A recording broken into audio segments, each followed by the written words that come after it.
So in this video, we're going to be looking at writing balanced chemical symbol equations. Now, it is important that you do watch some previous videos I did on writing chemical formulae and balancing equations, okay? Because we're now going to bring that all together and look at some examples of where we can write balanced chemical symbol equations.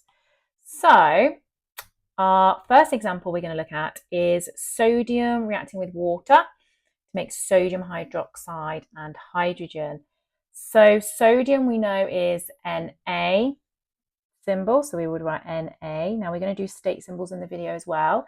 And remember, metals are solids at room temperature, okay, with the exception of mercury, but everything else, if it's a metal, is a solid. So we've got Na solid. Water, you should know, H2O, and that's a pure liquid. Now, sodium hydroxide is an ionic compound because you've got metal with non-metal. Remember, ionic compounds contain ions. You've got to use the swap and drop rule to work out the formula of the compound. So sodium has a charge of 1 plus, group 1. Hydroxide ions, you must learn, have a charge of 1 minus. They are OH 1 minus. 1 plus 1 minus, they will just cancel out. So we just end up with NaOH 1:1 ratio. Remember, most alkalis are aqueous. Hydroxides are alkalis and they're aqueous. And then we've got hydrogen. Remember, is diatomic. So again, you must familiarize yourself with the diatomic molecules. Hydrogen is one of those. And hydrogen is a gas at room temperature. Now, obviously, this doesn't balance at the moment. So we have a look. Our hydrogens don't balance. We've got 2 on the left, but 3 on the right. Now, if you're doing A level, there's a really easy way of doing this, and you can use fractions to balance equations. They do allow you to do this at GCSE as well, but the easiest way would simply to put a half in front of the H2, because now you've only got, well, half of H2 is just 1 hydrogen. So on the right, you've now got 2 hydrogens in total, and on the left, you've got 2 hydrogens in total. So that actually balances the equation because you've also got 1 sodium on each side and 1 oxygen on each side. However, GCSE, so let's cross that out. GCSE, this equation comes up quite regularly, and they normally put like lines or gaps in front of the compounds or elements for you to balance. So we'll just talk about how we would balance that without using the fraction. Now, the only way you can balance the hydrogens, you've got 2 on one side and 3 on the other, is to make it to 4 on each side. So to do that, we'd need to put a 2 in front of the H2O. So now you've got 4 on the left and a 2 in front of the NaOH. So now you've got 4 on the right, haven't you? Because you've got 2 from the H2 and you've got 2 from the 2 NaOHs. Now let's see if everything else balances. Do the oxygens balance? So we've got 2 oxygens on the left, 2 oxygens on the right. Yes.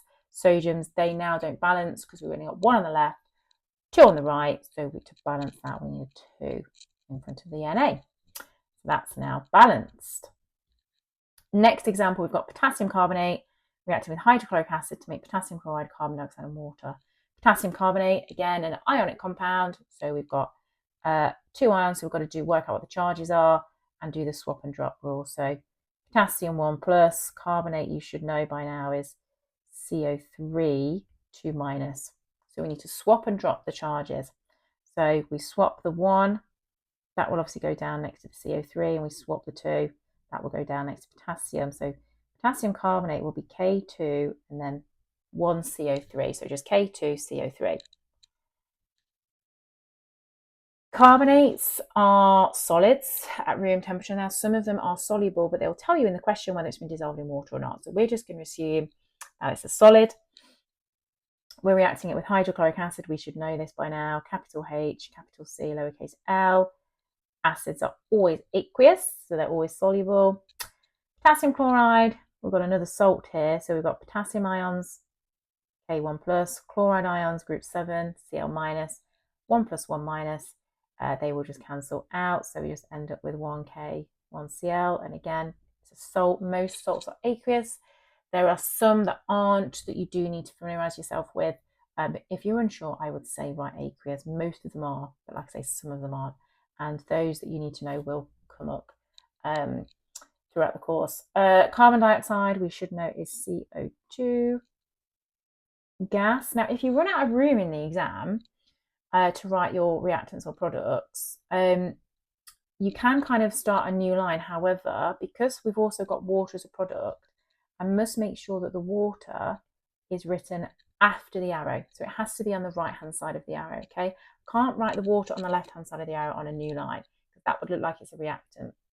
But we can write it how I've written it there. That's absolutely fine.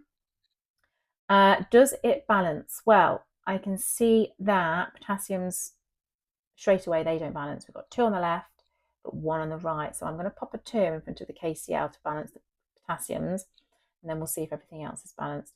What about the carbons? So we've got 1 carbon on the left, 1 carbon on the right. That's fine. Oxygens, we've got 3 on the left, and then we've got 1, 2, 3 on the right as well. Hydrogens, we've got 1 on the left, but we've got 2 on the right. So I'm going to put a 2 in front of the HCl to balance the hydrogens, and now let's see if the chlorines are balanced. 2 Cls on the left, and then we've got 2 Cls on the right. So that's all balanced. Let's have a look at some other examples. Copper 2 oxide with sulfuric acid to make copper 2 sulfate in water. So we've got a transition element here. So we're told what the charge is of the transition element using the Roman numerals. So it's copper 2. So that tells us it's copper 2 plus ion. So copper oxide, we need to make sure we're using the charges to make sure we're writing the correct formula. So if it's copper 2, that means it's copper 2 plus. And we should know that oxide ions are 2 minus because it's group 6. Now, swap and drop, well, actually, that doesn't apply here, really, does it? Because you've got a 2 plus and a 2 minus, so they just cancel. So the charges cancel, so we do end up with just a 1-to-1 ratio. So it's just CuO. Oxides are solids at room temperature. Okay. Sulfuric acid, should know that by now. H2SO4, acids are always aqueous. Copper 2 sulfate. So again, it's an ionic compound, got to work out the formula. So copper 2, Cu2 plus. Sulfate, remember, is SO4 and has a charge of 2 minus. So again, 2 plus 2 minus just cancel. So that will end up with copper. So CuSO4, 1-to-1 ratio, 1 copper, 1 sulfate. The salt, so assume it's aqueous unless you know otherwise. And it also produces water, H2O, liquid. Now, does everything balance? We've got 1 copper, 1 copper. Okay, a little bit of advice here. When you come to your polyatomic ions, so such as sulfates, carbonates, phosphates, things like that, pretend, or if you've got like a polyatomic ion on both sides of the equation. So here, look, I can see there's an SO4 on the left and we've got SO4 on the right. To help you balance these equations, I would treat the SO4 as if it's one element. So pretend that the SO4 is just an element. And when you come to balancing, check how many SO4s there are on each side. So I can see there's 1 SO4 on the left and 1 SO4 on the right. So that, the SO4 is balanced. So I can just kind of ignore those now unless I put any other numbers in front. I'd have to go back and double check. So the SO4s at the moment balance. As I said, the copper's balance. Now, if you look at your oxygens, we've got 1 here on the left and we've got 1 on the right. So I'm ignoring the oxygens in the SO4s because I've already balanced those oxygens by pretending that the SO4 is one element. So yes, I've got 1 oxygen on the left, 1 oxygen on the right. So that's fine. Now let's look at hydrogens. There are 2 hydrogens, look, in the H2SO4, and there are 2 hydrogens in the H2O, so that's fine. Another example of balancing kind of polyatomic ions again. So we've got magnesium reacting with phosphoric acid to make magnesium phosphate and hydrogen. So magnesium is just a metal, so that would just be MgS. Phosphoric acid, you need to learn this formula. H3PO4 acids are always aqueous. Now, magnesium phosphate, so let's think about our charges of our ions. We've got Mg, 2 plus is in group 2, and a phosphate ion you need to learn the formula and charge of is PO4, 3 minus. So we've got a 2 plus and a 3 minus, you've got to swap those numbers. So swap the 2 and the 3 over and drop them down. So the 3 will go next to the Mg, and the 2 will go next to the PO4. However, remember, you need 2 lots of phosphates. So to do that, you'd have to put the PO4 in brackets and put the 2 on the outside. Like so. It's a salt, we're going to assume it's aqueous. And then we've got hydrogen again. Remember, that's one of the diatomic molecules, so that's H2 gas. Balancing. So remember what I said in the last example about the sulfates, SO4s. Treat them as like one element. We're going to do the same thing here with the PO4s. Let's look at our PO4. So on the left, I can see we've got 1 PO4 On the right, I can see we've got 2 PO4. So I'm going to treat it as one element. So I'm going to balance it. And the way that I'm going to balance it is by putting a 2 in front of the H3PO4. So now I've got 2 lots of PO4s on either side. Okay, so I'm hoping that makes sense. What else do we need to check balances? Hydrogens and magnesiums. So let's look at our magnesiums. We've got 1 on the left, 3 on the right. So let's balance that by putting a 3 there. What about hydrogens? Okay, well, at the minute on the left, we've got 6 hydrogens because you've got 2 lots of H3s. So to make 6 hydrogens on the right, we need to put a 3 in front of the H2. So now we've got 6 on each side. Let's look at some more examples. Now, these are kind of more typical A-level type examples. So this is probably how it's more likely to be phrased in the exam. So we've got precipitation of barium sulfate from the reaction of sodium sulfate and barium hydroxide. Now, if you're not familiar with this already, precipitation or a precipitate means that it's an insoluble solid. Okay, precipitation basically means you're producing a solid in solution. So you're going to have a solid produced within a solution that doesn't dissolve. So that's what we're forming with precipitation of barium sulfate. So we're forming the barium sulfate, and it's actually from the reaction of sodium sulfate and barium hydroxide. So those are the 2 things that are reacting together. So sodium sulfate, ionic compound, Na1 plus group 1, sulfate, remember, is SO4 2-, swap and drop.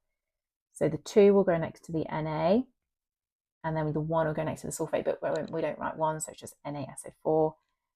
Assume that it's aqueous. Okay, barium hydroxide. So we've got Ba group 2, 2 plus, hydroxide ions, remember, are 1 minus. Swap and drop, so we want Ba, and then remember to put the OH in brackets because we need 2 of the hydroxides. That will be aqueous. Now, we're told it forms barium sulfate precipitate. So basically, barium sulfate is a solid. The barium sulfate, again, Ba2 plus SO4 2-, you've got a 2 plus here and a 2- charge. They will just cancel. So that would just become BaSO4, but this is a precipitate, so it's a solid as state symbol, okay, because it doesn't dissolve. Now, what's left? Clearly, it doesn't balance, so there's obviously going to be another product here. And quite often what you get when you have precipitation reactions of salts, what tends to happen is the 2 metals of the 2 compounds tend to swap over. So the barium and the sodium here have just done a bit of a swap. So obviously we started with sodium sulfate, so we produced barium sulfate. We started with barium hydroxide, so we're going to form sodium hydroxide. So if you're a bit unsure what happens, try just doing the swap of the metals. And if it's a precipitation reaction involving salts, that's usually what happens, okay? So we're going to form sodium hydroxide, which is NaOH, Na1 plus, OH1-, hence why it's NaOH. We assume it's aqueous. Let's check if it's balanced. Already I can see the sodiums don't balance. We've got 2 on the left, 1 on the right. So I'm just going to go ahead and put a 2 in front of the NaOH, see if that works. How many SO4s have we got? We've got 1 SO4 on the left, 1 SO4 on the right, that's fine. Ba, we've got 1 barium left, 1 barium right, that's fine. Hydroxides, 2 hydroxides, so you've got 2 OHs, look on the left, but because we've put that 2 in front of the NaOH, we've also got 2 OHs on the right, so that is now balanced. Last example we're going to look at is reaction of chlorine with cold aqueous sodium hydroxide to form, to form sodium chlorate 1, sodium chloride and 1 other product. Now, chlorate 1 is an ion you definitely need to familiarise yourself with at A level. So chlorate 1 ion has the formula of ClO1-, and the 1 is Roman numeral for the oxidation state of the chlorine. So the chlorine is +1. So what have we got here? We've got chlorine, which is Cl2, we know that, and apologies, it probably would have said aqueous chlorine.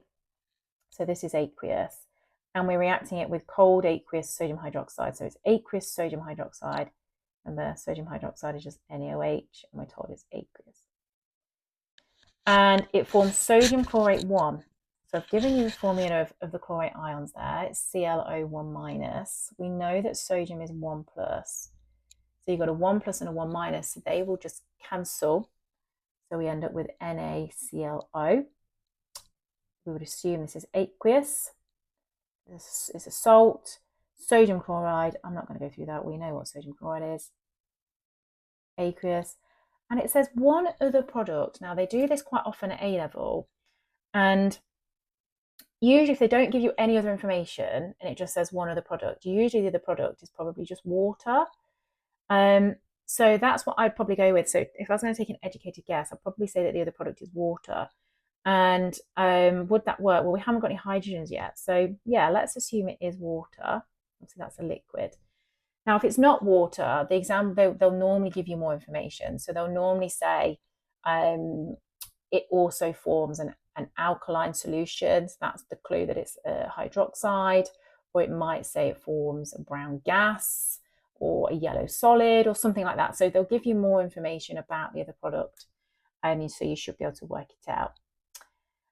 Is it balanced? Not sure. Let's have a look. Chlorines, do they balance? We've got 2 left to the right. Yes. Sodiums, 1. No. So sodiums are balanced. I'm going to try and balance those straight away by putting a 2 in front of the NaOH. So now we've got 2 on each side. What about oxygen? So now we've got 2 on the left. Have we got 2 on the right? Yep. 1 there, 1 there.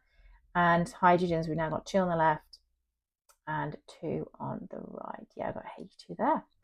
So couple of examples there of how to balance chemical similar equations. But as I said at the start of the video, please do watch the videos on writing chemical formula and balancing equations first if you're watching this and you're thinking, I'm not quite sure where you got the formulas from.